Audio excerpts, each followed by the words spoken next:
had some people talking about you need both wings to fly. You know, you have the left wing and the right wing, or you need both wings to fly. But I was thinking, well, why do you need wings to fly?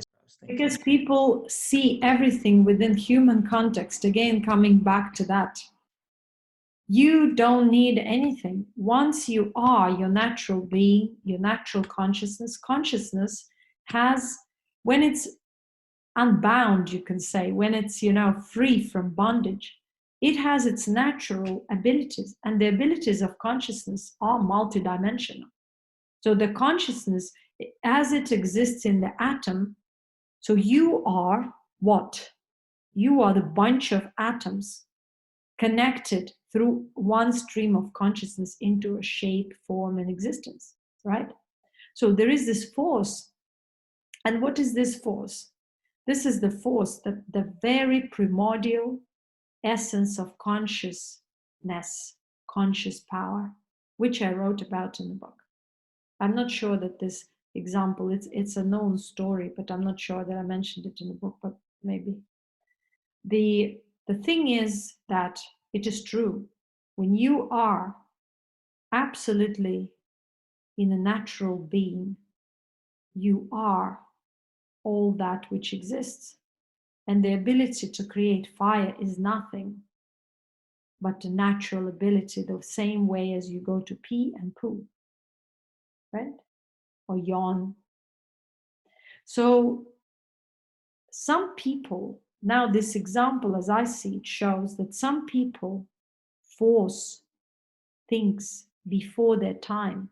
So they forget about self-refinement and coming back to the natural being. But they're so much obsessed with the creation of some kind, or creation of, or manifesting certain abilities within this creation. So they are obsessed with the creation without actually knowing how this creation comes to exist, because they don't know themselves. So to know of creation without really knowing yourself means to be deluded by that creation or that power, whatever. Even if you tapped into someone, if you did a lot of austerities and drove yourself completely nuts to the point where you already break through all the limitations, just to obtain that one power is silly.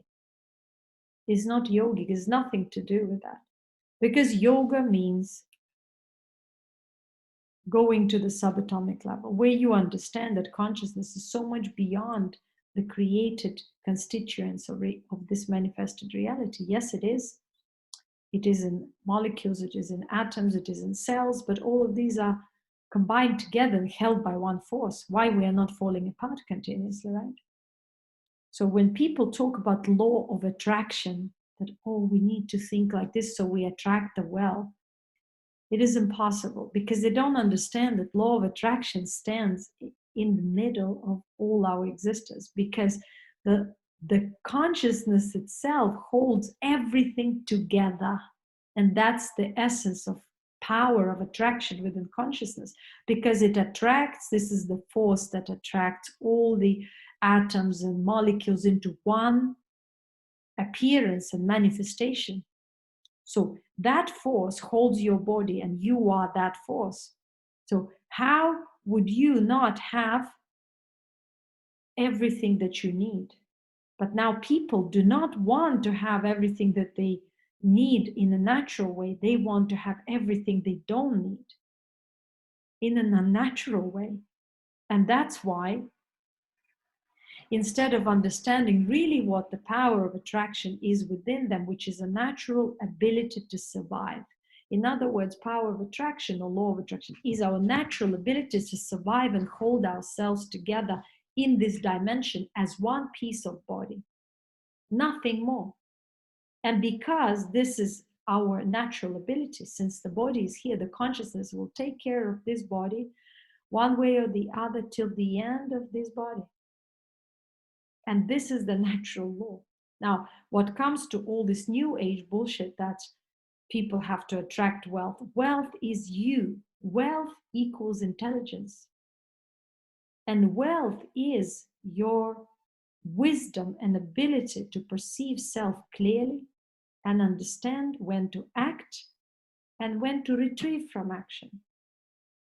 when to speak and when to keep silence, when to rest and when to engage into some activity. So this is wisdom, and this is wealth, because if you know this, you know how to manage your body in this manifested reality.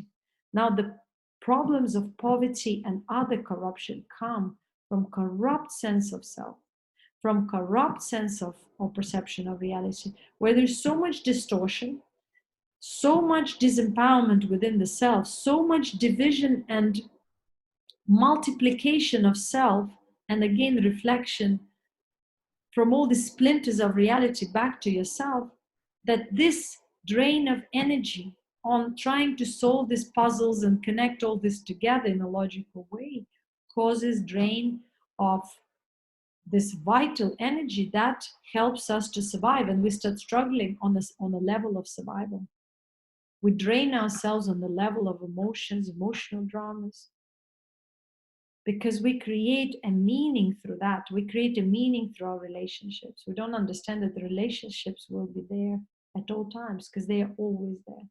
What is relationship? Is our connection, our conscious connection with the object, subject, people. You know, for example, we read a book, we consciously connect with it, we copulate with it. It exists in our consciousness. We empower it for a moment. We feel nice with it. It's already an action, right? It's already a connection. We think about people. We give them likes, dislikes. We emphasize them in our consciousness one way or the other, positive or negative. Isn't it already a relationship? Can we live really without relationship? But we want relationship in the way we want, in our very individual, perverted way. And that's where the dramas arise, because we want to force ourselves onto someone. We want to go against other people's will, because we think that if this guy is cool or this girl is cool, if I am with her, if I attach to her, that person defines me. That person will empower my existence. All of this corruption arises, as I said, and I'm saying again and again, from inner disempowerment, imbalance, and complete victimized state.